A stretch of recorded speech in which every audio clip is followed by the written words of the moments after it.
زیدی شیعہ تھے، زہر کا پیالہ پلایا گیا تھا ابو حنیفہ کو، ایسے نہیں اہل البیت کی محبت کے اندر وہ شہید ہوا ہے۔ ابو حنیفہ وہ واحد شخصیت ہے کہ جن کے ذریعے سے ہم سنی شیعہ کے درمیان میں ایک ڈائلاگ کا جو عمل ہے اس کا آغاز کرا سکتے ہیں۔ بسم اللہ والصلاۃ والسلام علی رسول اللہ وآلہ وعلی السلام علیکم ورحمۃ اللہ وبرکاتہ۔ امید کرتا ہوں آپ لوگ خیریت سے ہوں گے، اللہ کریم آپ سب کو اپنے زبان میں رکھے۔ اللہم صلی علی محمد وآل محمد وبارک وسلم وصلی علیہ۔ امام ابو حنیفہ رحمہ اللہ کے بارے میں مختلف طرح کے نظریات رکھتے ہوئے لوگ آپ کو دکھائی دیں گے۔ کچھ لوگ ایسے ہیں کہ جو ابو حنیفہ رحمہ اللہ سے شدید قسم کا بغض رکھتے ہیں۔ ان کی مختلف قسمیں ہیں۔ ایک طبقہ تو وہ ہے کہ جو متشدد قسم کے حنبلی، وہابی آپ ان کو کہہ سکتے ہیں، یا ان کو آپ خوارج کہہ سکتے ہیں، سلفیہ بھی آپ ان کو کہہ سکتے ہیں۔ کچھ بعض افراد ہیں سلفیوں میں، جیسے متقدمین میں خطیب بغدادی جیسے لوگ، تو خطیب بغدادی ہوں یا متاخرین میں آپ کو سلفیوں میں بعض ہمارے ہاں جو برصغیر پاک و ہند کے اندر ہیں، ابو حنیفہ سے شدید بغض رکھتے ہوئے یہ دکھائی دیں گے آپ کو۔ کیوں ابو حنیفہ سے بغض رکھتے ہیں اس کے اوپر میں گفتگو آپ کے سامنے پیش کروں گا انشاءاللہ، اور آپ کو معلوم ہوگا کہ بھائی یہ تو ہم ابو حنیفہ کے بارے میں کیا سنتے تھے اور ہمارے سامنے کیا بات آ گئی۔ تو ایک طبقہ تو وہ ہے کہ جو ابو حنیفہ سے شدید بغض رکھتا ہے، وہ کہتا ہے کہ ابو حنیفہ کو تو کوئی علم ہی نہیں تھا، ابو حنیفہ تو اصحاب الرائے میں سے تھے، اپنی جانب سے قیاس کر کے دین میں مسائل بیان کرتے تھے، انہیں قرآن و سنت کا کچھ پتہ نہیں تھا، حدیث کا علم نہیں تھا ان کے پاس، روایات کا علم نہیں تھا، وغیرہ وغیرہ۔ تو یہ طبقہ ابو حنیفہ کے اوپر اعتراض کرتا ہے اور یہ ایک بغض رکھنے والا ہے، یعنی اس سے پوچھے نا آپ تو یہ ابو حنیفہ کی تکفیر تک کرتے ہیں لوگ۔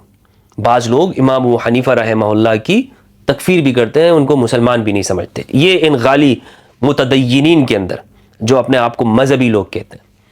دوسرا طبقہ جو ابو حنیفہ کو ان کے بارے میں تعریف نہیں کرتا، وہ ہمارے بعض شیعہ دوستوں میں سے ہیں کہ جن تک صحیح بات پہنچی نہیں ہے، یا چونکہ اثنا عشریوں اور زیدیوں کے درمیان میں خود ایک اختلاف موجود ہے۔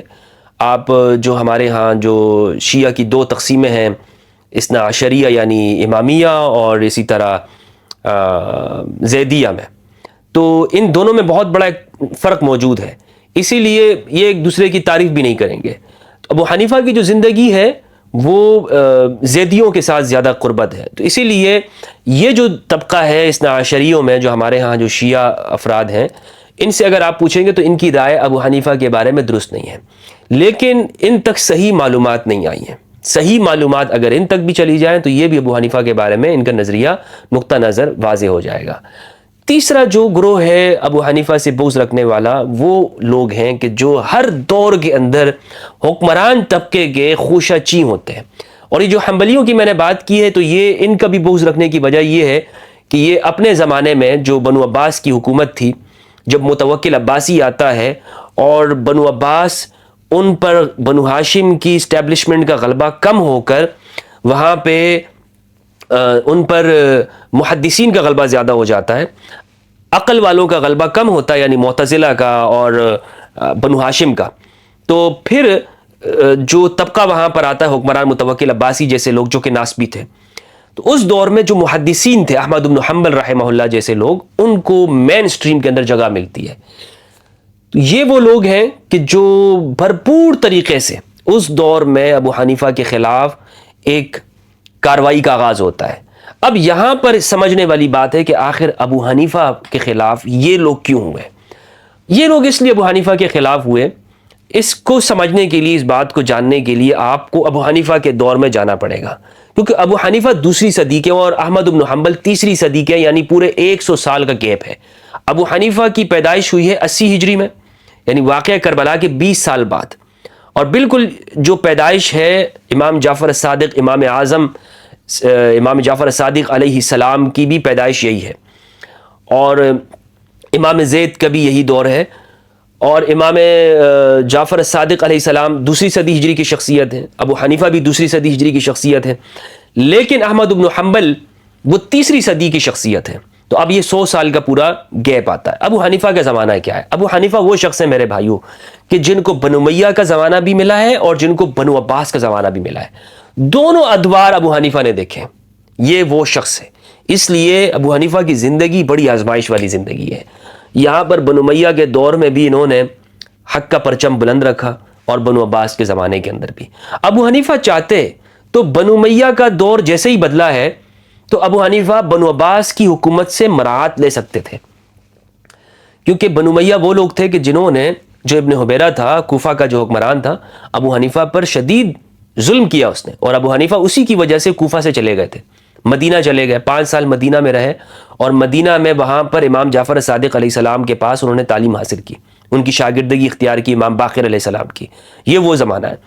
پھر جب بنو عباس کا اقتدار آتا ہے تو ابو حنیفہ پھر واپس آ جاتے ہیں۔ اب سوال یہاں پر یہ ہے کہ آخر کیا وجہ ہے کہ ابو حنیفہ کے خلاف یہ طبقہ ہو گیا؟ اس کی بنیادی وجہ یہ ہے کہ ابو حنیفہ ہر دور میں وہ اس وقت کی جو موجودہ طاقتیں تھیں، یعنی بنو امیہ کی حکومت یا بنو عباس کی، ان کے مخالف رہے۔ جب بنو امیہ کے خلاف امام زید بن علی بن الحسین بن علی بن ابی طالب علیہم السلام اجمعین، امام زید بن علی بن الحسین، انہوں نے قیام کیا، یعنی امام زید وہ بیٹے ہیں زین العابدین کے علیہ السلام، اور وہ امام حسین علیہ السلام کے۔ تو امام زید نے جب قیام کیا تو ساتھ دینے والا کون ہے؟ پوری ملت اسلامیہ کے اندر امام زید علیہ السلام کی بات پر لبیک کہنے والا جو شخص ہے وہ ابو حنیفہ ہے، نعمان بن ثابت رحمہ اللہ۔ ابو حنیفہ نے لبیک کہا، اور آپ ان کے مواقف دیکھیں۔ ابو حنیفہ نے امام زید جب ان سے ملنے کے لیے آئے تھے تو کہا تھا کہ میرے اس قیام کے اندر جو میں ہشام بن عبد الملک الاموی کے خلاف کر رہا ہوں، آپ میرا ساتھ دیجئے۔ تو ابو حنیفہ نے کافی دیر گفتگو کی ان سے، اور ابو حنیفہ نے کہا کہ یہ بالکل واجب ہے۔ یعنی ابو حنیفہ نے فتویٰ دیا کہ آج آپ کا یہ نکلنا اموی حکمرانوں کے خلاف یہ بالکل اسی طرح ہے جس طرح رسول اللہ صلی اللہ علیہ وآلہ وسلم بدر کے دن قریش کے خلاف نکلے تھے۔ اللہ اکبر! یعنی امام زید کے قیام کو بدر کے ساتھ تشبیہ دی ہے ابو حنیفہ رحمہ اللہ نے۔ تو اور بھی ان کے بارے میں بیان کیا کہ مجھے یہ معلوم ہے کہ آپ کا یہ بالکل حق کے اوپر ہے اور میں آپ کی مدد کرتا ہوں۔ اور پوری ابو حنیفہ نے اس وقت کا جو امام زید کا جو لشکر ہے، تقریباً کہا جاتا ہے کوئی 40,000 افراد تھا ان کے ساتھ، ان کی تیار کرنے کے اندر ابو حنیفہ نے حصہ لیا، اور پورا اس کو فائنانس کیا تھا ابو حنیفہ رحمہ اللہ نے۔ اور یہ بھی کہا کہ میں آپ کو جو یہ دینار دے رہا ہوں یا درہم دے رہا ہوں، یہ جو لوگ شہید ہوں گے ان کی فیملی کی جو حاجت روائی ہوگی، ان کا جو راشن ہوگا یا ان کی جو ضروریات ہوگی، اس میں آپ نے خرچ کرنا ہے۔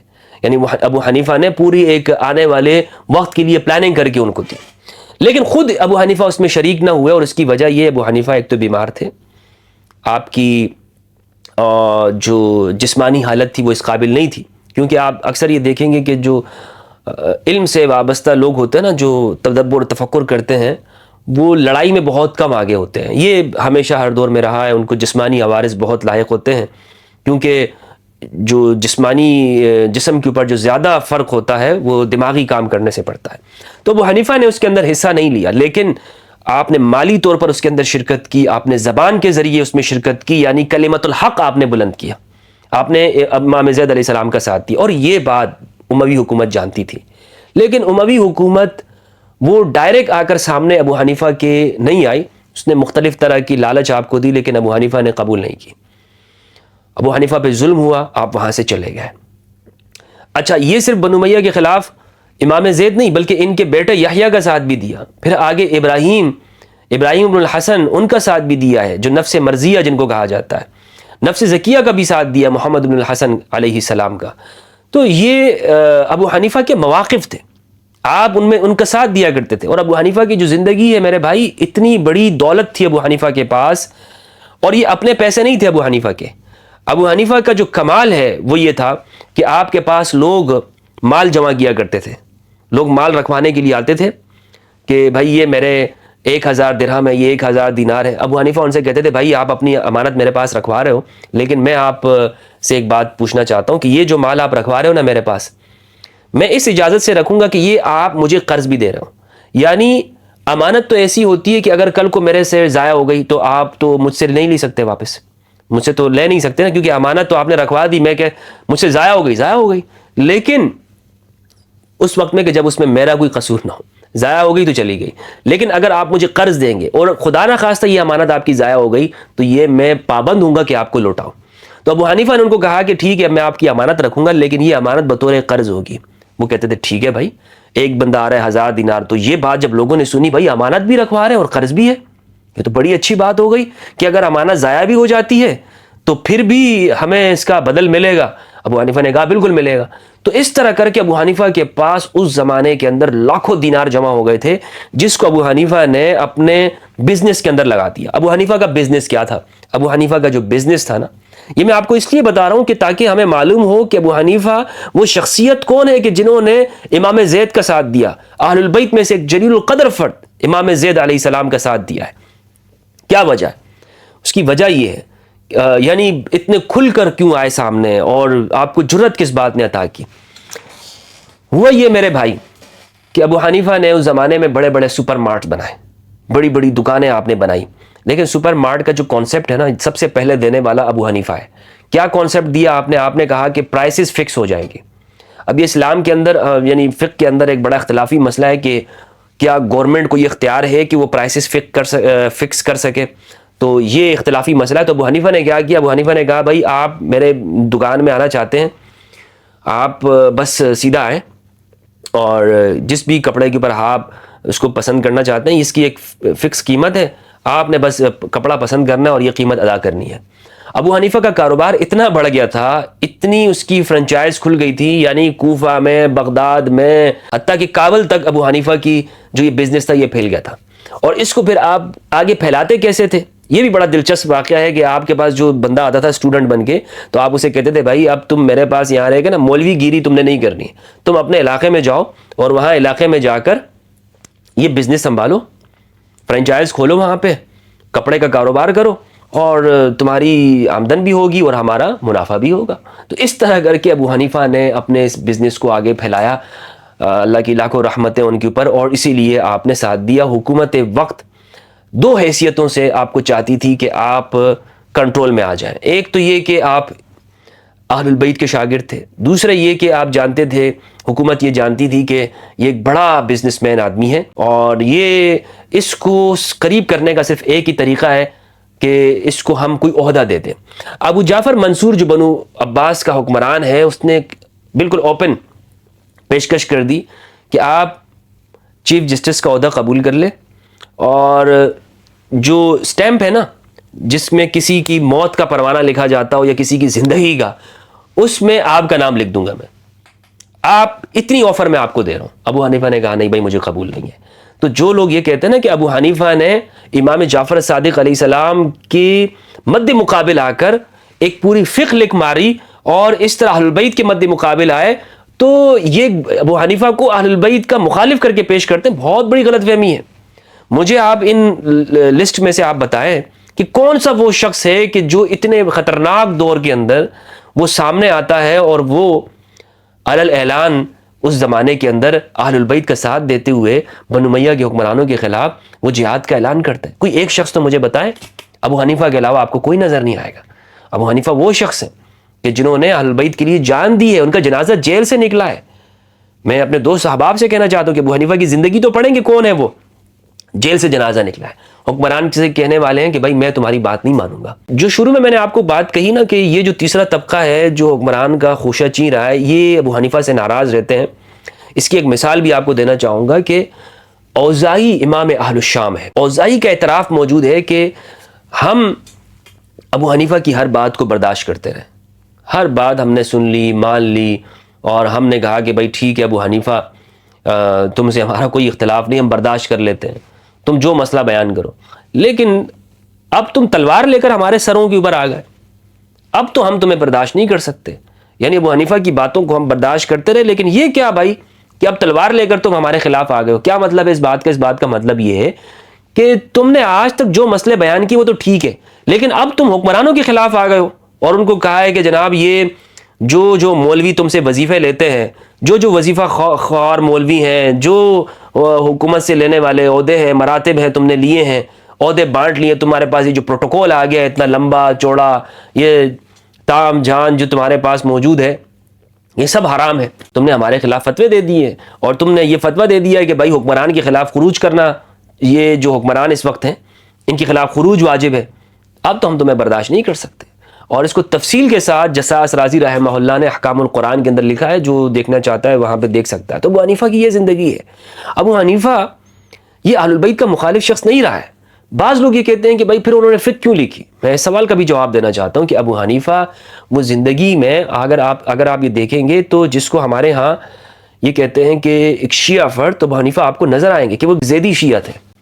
ابو حنیفہ کی کوئی کتاب موجود نہیں ہے، کوئی ایسی کتاب ابو حنیفہ نے نہیں لکھی ہے، نہ حدیث کی لکھی ہے، نہ ابو حنیفہ رحمہ اللہ نے کوئی فقہ کی کتاب لکھی ہے۔ سب ان کی جانب منسوب کی گئی ہیں باتیں، ساری باتیں ان کی جانب منسوب کی گئی ہیں۔ ابو حنیفہ کے بعد ان کے جو شاگرد تھے قاضی ابو یوسف، انہوں نے حکومت کا عہدہ قبول کیا۔ محمد بن حسن شیبانی جو ان کے شاگرد تھے، امام محمد جن کو کہا جاتا ہے، موطا امام محمد والے، کتاب الاثار والے، انہوں نے حکومت کے قربت اختیار کی، ابو حنیفہ نے نہیں کی ہے۔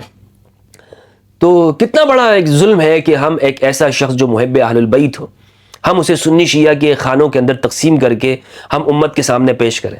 کتنا بڑا ظلم ہوگا اس شخص کے ساتھ۔ آج آپ دیکھیں کہ ابو حنیفہ وہ بندہ ہے کہ جو اس زمانے کے اندر کہ جب ہر طرف سے حق سچ بولنا مشکل ہو گیا تھا، لوگ بات نہیں کر سکتے تھے، محاصرے میں تھے، ابو حنیفہ علی اعلان لوگوں کے سامنے آیا اور اس نے کہا کہ نہیں، جو زید بن علی آج باہر نکلے ہیں میں ان کا ساتھ دیتا ہوں۔ جو رد کر سکتا ہے کوئی ایسے زمانے میں؟ اور جیل سے پھر اس کا جنازہ نکلے، زہر کا پیالہ پلایا گیا تھا ابو حنیفہ کو، ایسے نہیں اہل البیت کی محبت کے اندر وہ شہید ہوا ہے۔ تو مجھ سے تو اگر کوئی پوچھتا ہے تو میں کہتا ہوں کہ بھائی ابو حنیفہ وہ شخص کے جو کہنے والا لولا صلاۃ اللہ علیہ النعمان، یہ بات کہنے والا، اس کا جیل سے جنازہ نکلا ہے کس کی خاطر؟ اہل البیت کی خاطر۔ اگر پھر بھی آپ اس کے اوپر تنقید کرتے ہو تو آپ کو اپنا مطالعہ بڑھانا چاہیے، آپ کو اپنے مطالعے کے اندر وسعت پیدا کرنی چاہیے۔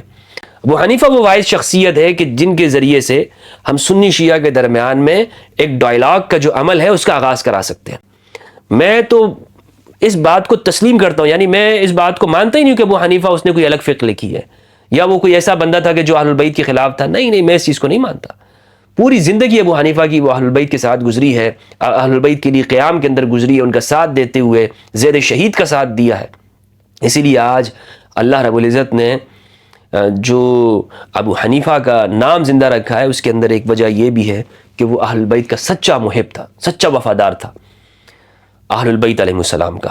ہاں، یہ آپ کہہ سکتے ہیں کہ دین کے مسائل انہوں نے بیان کیے ہیں، انہوں نے، اور اس زمانے کے اندر لوگ مسائل بیان کیا کرتے تھے، علم حاصل کیا کرتے تھے۔ خود امام زید علیہ السلام کا جو موقف آپ کو بتاؤ، امام زید کا جو موقف ہے، آپ صحابہ کے پاس بھی گئے ہیں، آپ نے علم حاصل کیا ہے، حضرت عائشہ رضی اللہ تعالیٰ عنہ سے بھی آپ روایات نقل کرتے ہیں۔ امام زید علیہ السلام، زیدیہ کے ہاں آپ کو ایک وسعت نظر آئے گی کہ وہ جہاں پہ اہل البیت سے روایات نقل کرتے ہیں، وہیں پر وہ ان لوگوں سے بھی روایات لیتے ہوئے نظر آئیں گے کہ جو صحابہ کرام رضوان اللہ علیہم کی کیٹیگری کے اندر شامل ہیں، یعنی جو اہل البیت میں سے نہیں ہیں۔ علم ہے، علم آپ نے حاصل کرنا ہے۔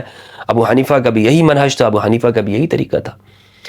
تو یہ میرا ابو حنیفہ کے بارے میں تجزیہ ہے، جتنا میں نے ان کے بارے میں مطالعہ کیا ہے، ان کو سمجھا ہوں، ان کے بارے میں